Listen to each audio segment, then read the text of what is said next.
عن أبي عبد الرحمن عبد الله بن مسعود رضي الله عنه قال حدثنا رسول الله صلى الله عليه وسلم وهو الصادق المصدوق إن أحدكم يجمع خلقه في بطن أمه 40 يوما نطفة ثم يكون علقة مثل ذلك ثم يكون مضغة مثل ذلك ثم يرسل إليه الملك فينفخ فيه الروح ويؤمر ب4 كلمات بكتب رزقه وأجله وعمله وشقي أو سعيد فوالله الذي لا إله غيره إن أحدكم ليعمل بعمل أهل الجنة حتى ما يكون بينه وبينها إلا ذراع فيسبق عليه الكتاب فيعمل بعمل أهل النار فيدخلها وإن أحدكم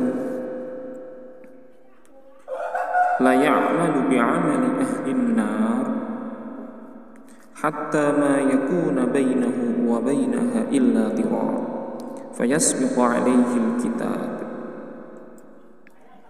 فيعمل بعمل أهل الجنة فيدخلها رواه البخاري ومسلم. Dari hadis di atas setidaknya ada beberapa pelajaran yang dapat kita ambil. Pertama, pembentukan manusia dalam rahim mulai dari nutfah atau setetes mani, alaqah segumpal darah, dan mudghah segumpal daging, masing-masing selama 40 hari.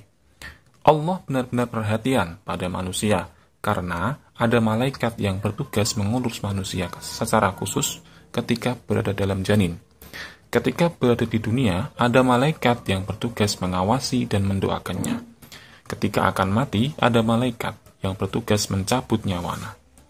Malaikat adalah hamba Allah yang diperintah dan dilarang. Jumhur atau kebanyakan ulama menyatakan bahwa wajib berpegang dengan ketetapan yang disebutkan dalam hadis.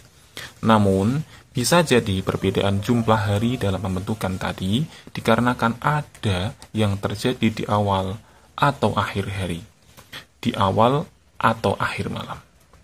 Manusia mengalami 3 tahapan, yaitu nutfah, alaqah, lalu mudghah selama 120 hari atau 4 bulan. Lalu, ruh ditiupkan setelah 120 hari. Terkait janin, ulama Hanafiyah berpendapat bahwa janin boleh digugurkan jika belum mencapai 120 hari karena ruh belum ditiupkan. Sedangkan ulama Syafi'iyah dan Hambali menyatakan bahwa boleh menggugurkan di bawah 40 hari dengan menggunakan obat yang mubah atau yang diperbolehkan. Adapun jika melewati 40 hari masa kehamilan, tidaklah diperbolehkan dikarenakan sudah terbentuk segumpal darah.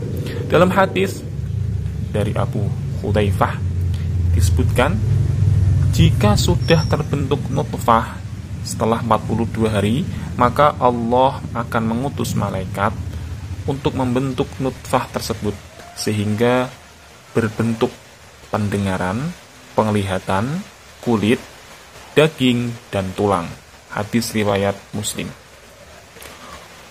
Ulama Malikiyah sendiri berpendapat bahwa kandungan tidak boleh digugurkan setelah terbentuk nutfah atau bercampurnya sel sperma dan sel telur, walaupun lewat 1 hari.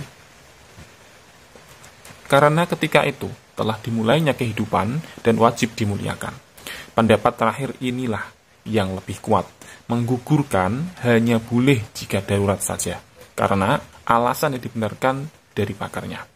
Imam Ahmad berpendapat bahwa jika keguguran setelah 4 bulan atau setelah 120 hari, maka janin disolatkan, dikafani, dan dikuburkan. Sedangkan ulama lainnya seperti ulama Syafi'iyah berpandangan bahwa mesti menunggu sampai bayi tersebut lahir, Karena jika janin gugur dalam kandungan, maka tidak dianggap manusia sehingga tidak perlu disolatkan. Namun, pendapat pertama dari Imam Ahmad itulah yang lebih kuat. Hanya Allah yang mengetahui apa yang terjadi di dalam rahim. Ini bukan berarti dokter tidak bisa mengetahui janin tersebut laki-laki atau perempuan. Namun, dokter tidak bisa mengungkapkan secara detail apa yang ada dalam rahim sampai perihal takdirnya. Rizki, ajal, amal, bahagia atau sengsara dari setiap manusia sudah diketahui, dicatat, dikehendaki dan ditetapkan oleh Allah Subhanahu wa Ta'ala.